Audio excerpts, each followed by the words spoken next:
কিতাবুল মুকাদ্দাসের নামে যে অপবাদগুলো ইহুদি খ্রিস্টানরা দিয়েছিলেন সেগুলো আমরা অনুসরণ করব ইনশাআল্লাহ। সমস্ত প্রশংসা মহান আল্লাহর নিমিত্ত। সালাত ও সালাম তার প্রিয়তম মুহাম্মদ রাসূলুল্লাহ, তার পরিজন, তার সহচর, আল্লাহর সকল নবী রাসূল ও প্রাকৃত অনুসারীদের জন্য। 1978 খ্রিস্টাব্দে আমেরিকার কলোরাডো রাষ্ট্রের কলোরাডো স্প্রিং শহরে মুসলিমদের খ্রিস্টান বানানোর বিষয়ে উত্তর আমেরিকান সম্মেলন অনুষ্ঠিত হয়। এই সম্মেলনে মিশনারিগণ পরবর্তী অর্ধশতকের মধ্যে বাংলাদেশ সহ এশিয়ার কয়েকটি মুসলিম দেশকে খ্রিস্টান প্রধান দেশে পরিণত করার পরিকল্পনা নেন। তারা প্রচার পদ্ধতি পরিবর্তন করার সিদ্ধান্ত নেন। কিভাবে প্রচার করা যায় মুসলিমদেরকে খ্রিস্টান বানানোর জন্য। নিজেদেরকে মুসলিম পরিচয় দেয়, ঈসাই তরিকা মুসলিম বলে পরিচয় দেয়। ধর্মান্তরিতদের নামাজ, রোজা, ঈদ, মিলাদ বহাল রাখতে তেনারা বলেন। এই উদ্দেশ্যে বাংলাদেশের প্রতিটি জেলায় সহস্রাধিক প্রচারক একনিষ্ঠভাবে কর্ম করে চলেছেন। 50 বছর আগে বাংলাদেশের কয়েক হাজার খ্রিস্টান ছিলেন, কিন্তু বর্তমানে বাংলাদেশের প্রায় 50 লক্ষ মুসলিম খ্রিস্টান ধর্ম গ্রহণ করেছেন বলে জানা যায়। প্রত্যেকেরই অধিকার আছে নিজ ধর্ম প্রচার করার, কিন্তু অন্যদের ধর্মীয় অনুভূতিতে আঘাত করা বা নিজের বিশ্বাস গোপন করে প্রতারণা করা এটা একটা আপত্তিকর।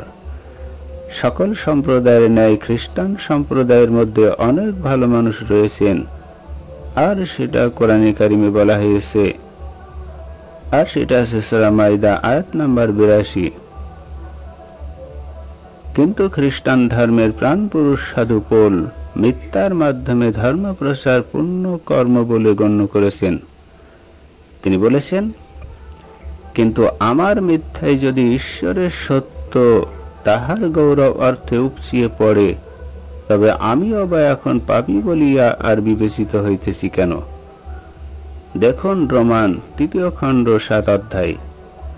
এই জন্য মিথ্যাচার এখন প্রচারকদের মূলনীতিতে পরিণত হয়েছে। বাংলাদেশের সর্বত্র ঈসাই প্রচারকগণ যা বলছেন তার মধ্যে রয়েছে তাওরাত ইনজিল না পালন করে কোনো মুসলিম মুক্তি পাবেন না, এটা তাদের মূল বক্তব্য। আর আমরা নাসারা খ্রিস্টান নয়, তারা বলেন যে আমরা নাসারাও নয়, খ্রিস্টানও নই, আমরা মুসলিম, আমরা ঈসাই মুসলিম। আমরা মুহাম্মদ সাল্লাল্লাহু আলাইহি সাল্লামকে মান্য করি, কোরআন ওই সকল ধর্মগ্রন্থ মান্য করি, শুধু ঈসাই তরিকা গ্রহণ করি, শুধু ভক্তির জন্য ঈসাকে আল্লাহর পুত্র বলি। আমরা বাইবেল মানি না, বরং কিতাবুল মুকাদ্দাস মানি। মুসলমানদেরকে ভোলানোর জন্য সরলপ্রাণ মুসলিমদের সামনে এটা উপস্থিত করে। মুহাম্মদ সাল্লাল্লাহু আলাইহি সাল্লাম শুধু আরবের সতর্ক করতে এসেছিলেন, আর ঈসা মসিহ বিশ্বের পাপীদের মুক্তির জন্য জীবন দিয়েছিলেন। ঈসা মসিহ যেহেতু আবার আসবেন, কাজেই তার উপর ঈমান এনে আগেই প্রস্তুতি নেওয়া ভালো, এটা সরলপ্রাণ মুসলিমদের সামনে উপস্থাপন করে। ঈসা মসিহ জীবিত, কিন্তু মুহাম্মদ সাল্লাল্লাহু আলাইহি সাল্লাম মৃত, তাই জীবিতর কাছে যেতে হবে। ঈসা মসিহ জীবিতকে মৃত করেছেন এবং মৃতকে জীবিত করেছেন, কিন্তু মুহাম্মদ সাল্লাল্লাহু আলাইহি সাল্লাম তা করেননি, কাজেই ঈসা মসিহ বড়, এটা সরলপ্রাণ মুসলিমদের সামনে উপস্থাপন করে। মুহাম্মদ সাল্লাল্লাহু আলাইহি সাল্লাম মানুষ খুন করেছেন। মুহাম্মদ সাল্লাল্লাহু আলাইহি সাল্লাম শান্তির দূত নন, ঈসা মসিহ শান্তির দূত। মুহাম্মদ সাল্লাল্লাহু আলাইহি সাল্লাম পাপী, কাজেই মুহাম্মদ সাল্লাল্লাহু আলাইহি সাল্লাম কিয়ামতে শাফায়াত করতে পারবেন না, এটা সরলপ্রাণ মুসলমানদেরকে তারা বলে। ঈসা মসিহ নিষ্পাপ, ঈসা মসিহ শাফায়াত করবেন। মুহাম্মদ সাল্লাল্লাহু আলাইহি সাল্লাম বৃদ্ধ বয়সে কিশোরী মেয়ে বিবাহ করেছেন, কাজেই মুহাম্মদ সাল্লাল্লাহু আলাইহি সাল্লামের চরিত্র ভালো ছিল না, নাউজুবিল্লাহ। এই জাতীয় আরো অনেক নোংরা কথা তারা উপস্থাপন করে থাকে সরল প্রাণ মুসলিমদের সামনে। এই সকল কথা সাম্প্রদায়িক সম্প্রীতি বিনষ্ট করছে, এই সকল কথা সাম্প্রদায়িক সম্প্রীতি বিনষ্ট করছে এবং মুসলিমদের আহত করেছে। বিষয়টিকে বুদ্ধিভিত্তিক ও তত্ত্বভিত্তিক আলোচনায় রূপান্তরিত না করলে, এই বিষয়টিকে বুদ্ধিভিত্তিক ও তত্ত্বভিত্তিক আলোচনা রূপান্তরিত না করলে যে কোনো সময় হানাহানির রূপ নিতে পারে। আর তার কারণ, বুদ্ধিবৃত্তিক বিতর্ক করতে অক্ষম হলে মানুষ আবেগ তাড়িত হয়ে শক্তির আশ্রয় নিতে পারে।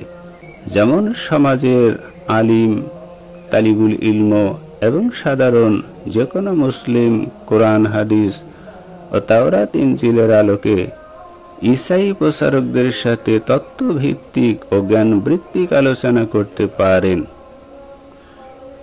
অন্য ধর্মাবলম্বীদের প্রতি সর্বোচ্চ সদ্ব্যবহার ইসলামের অন্যতম শিক্ষা। আর আল্লাহ সেটা বলেছেন, আল্লাহকে ছেড়ে যাদের তারা ডাকে তাদেরকে তোমরা গালি দিও না। আর সেটা আছে সূরা আনআম আয়াত নম্বর 108।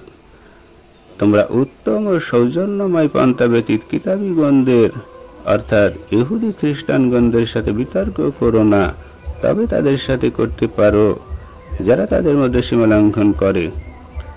আর এটা আছে সূরা আনকাবুত আয়াত নম্বর 46।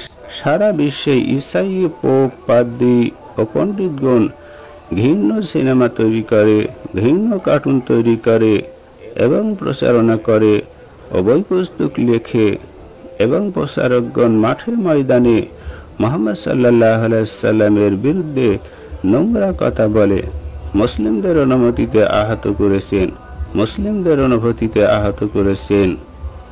কিন্তু কোরআনের নির্দেশে আমরা আমাদের মারাত্মকভাবে আহত অনুভূতিকে যথাসম্ভব নিয়ন্ত্রণ করে কিতাবুল মুকাদ্দাস এবং খ্রিস্টান পণ্ডিতদের বক্তব্যের আলোকে প্রচারকদের বক্তব্য পর্যালোচনা করেছি। খ্রিস্টানগণ এতদিন ঈশ্বর ভাববাদী, যীশু খ্রিস্ট এই ইত্যাদি শব্দ ব্যবহার করতেন।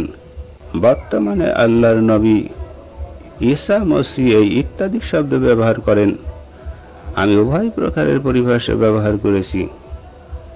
বাংলা বাইবেলের রেকির অনুবাদী মূল ইংরেজি নিকটবর্তী, ভাষা দুর্বোধ্য। মুসলমানি অনুবাদগুলিতে মূলত মুসলিমদের ধর্মান্তর করার দিকেই লক্ষ্য করা হয়েছে, ফলে অনেক স্থানে মূল অর্থ বিকৃত হয়েছে। এই জন্য ইংরেজি বাইবেল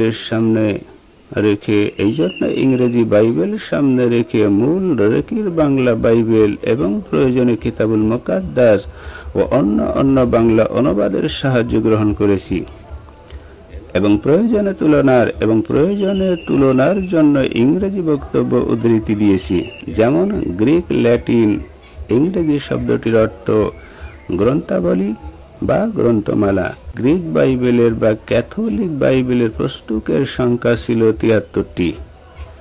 প্রোটেস্টান্ট খ্রিস্ট ধর্মের প্রতিষ্ঠাতা মার্টিন লুথার 1529 খ্রিস্টাব্দে 7টি পূর্ণ বইকে জাল বলে বাতিল করেন। বাকি বইগুলি থেকে অনেক অধ্যায় ও আয়াত জাল বলে বাতিল করেন। এই জন্য প্রোটেস্টান্ট বাইবেলের বাইরের সংখ্যা দাঁড়ায় 66টি। ক্যাথলিক বাইবেলের বাংলায় পবিত্র বাইবেলের জুবিলি বাইবেলের নামে অনুদিত এবং বাংলাদেশ ক্যাথলিক বিশপ সম্মিলিত 1999 থেকে 2006 কর্তৃক প্রকাশিত প্রোটেস্টান্ট বাইবেলটি পবিত্র বাইবেল নামে প্রথম উইলিয়াম কেরি কর্তৃক অনুমোদিত ও বিভিন্ন সময়ে পরিবর্জিত ও বিভিন্ন সময়ে পরিমার্জিত ও বাংলাদেশ বাইবেলের সোসাইটি BBS কর্তৃক প্রকাশিত। বাংলাদেশ বাইবেলের সোসাইটি সর্বশেষ বাইবেলকে ইসলামী পরিভাষায় ব্যবহার করে কিতাবুল মুকাদ্দাস নামে প্রকাশ করেন। এতে বাইবেলের বইগুলির নামও পরিবর্তন করা হয়। এই জন্য এখানে বাইবেলের বইগুলির নামের তালিকা ও প্রশ্নকার শেষে দেওয়া হলো, যেমন তিত্ববাদী আকিদা, খ্রিস্টান প্রচারকদের সীমালঙ্ঘন এবং কিতাবুল মুকাদ্দাসের বিকৃত বুঝাতে তাদের অনেক কুফরি আকিদা বা বক্তব্য উদ্ধৃত করতে বাধ্য হয়েছি। বর্তমানে ইন্টারনেটের মাধ্যমে পরিষেবা সহজ হয়েছে।